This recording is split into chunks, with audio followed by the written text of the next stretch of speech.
The experience section shows a brief history of your career. It shows information about employers and positions, military experience, apprenticeships, internships. Volunteer positions could also be included here, or create a separate volunteer experience. It is best to show some work experience even if it is unrelated to the job you are seeking. Typical section headings for the experience section would be work history, professional experience, and volunteer experience. The experience section can be a traditional work history in reverse chronological order, with bullet points providing critical tasks and successful results. But it can also be a list of employers, job titles, location and date ranges in reverse chronological order, with critical tasks and successful results listed in categories in a separate section. Information you should consider including in an experience section would be the name of the company or organization, the work location, for example, the city and state, dates of employment, including the month and year, and job positions or job titles held. If an employer is no longer in business, place the words "business closed" in parentheses after the business name. Employers trying to contact a closed business or organization may misinterpret their inability to find the business or organization listed as an indication that you might have made up the job. List achievements, actions with positive and/or measurable results, awards, promotions, and so on. Consider including a quote from a supervisor's letter of recommendation if you have not included it elsewhere. Many jobs you may think of as low level can be cast in a light that is appealing to employers. Make sure to list the relevant transferable skills you use that you will be bringing to their job.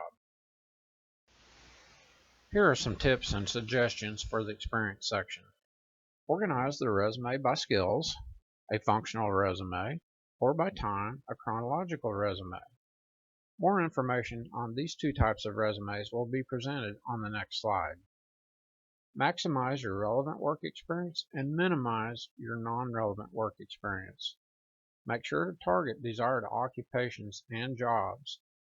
Quantify and specify job duties and responsibilities. Use power verbs to begin each statement. Use numbers and measurable data. And use situation action result statements to describe your achievements on the job. This slide shows how the work experience is presented on a chronological resume. The work experience section on a chronological resume is presented in reverse chronological order. So the most recent job appears at the top. Information provided as bulleted statements chunks the information and adds to the white space to provide relief to the reader. Chronological resumes are understood well by employers. They seldom cause problems for applicant tracking systems. They are easy to follow. They show job stability, and they emphasize your promotions.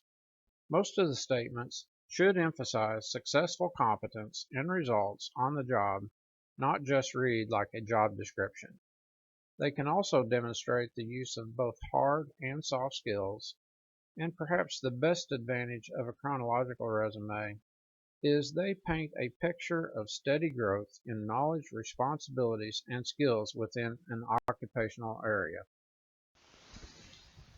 This slide shows how the work experience is presented on a skills functional resume. Notice that the type of statements presented under each employer on a chronological resume are instead placed under categories on a skills functional resume.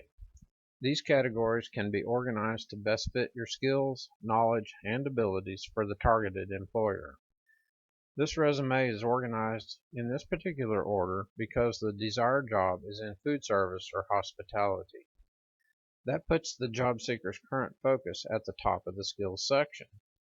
If the desired job was in medical care, medical assistance, the two sections would be swapped so that medical care was at the top. It could further be targeted for the job by expanding the number of statements in the top section list and reducing the bottom section list.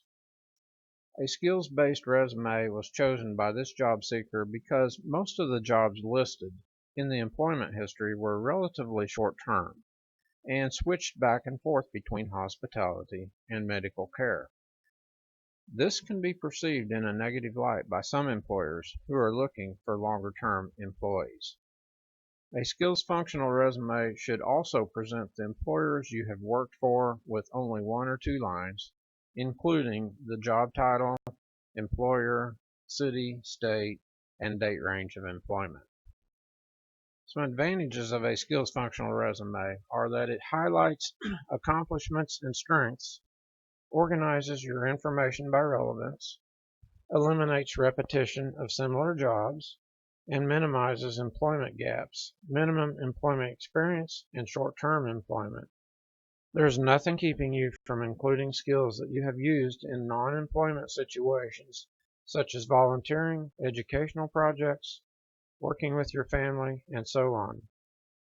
A final word: the above organization should work with many applicant tracking systems, but some systems may scramble your information. For this reason, resumes uploaded to online applications for employment should probably be standard chronological resumes.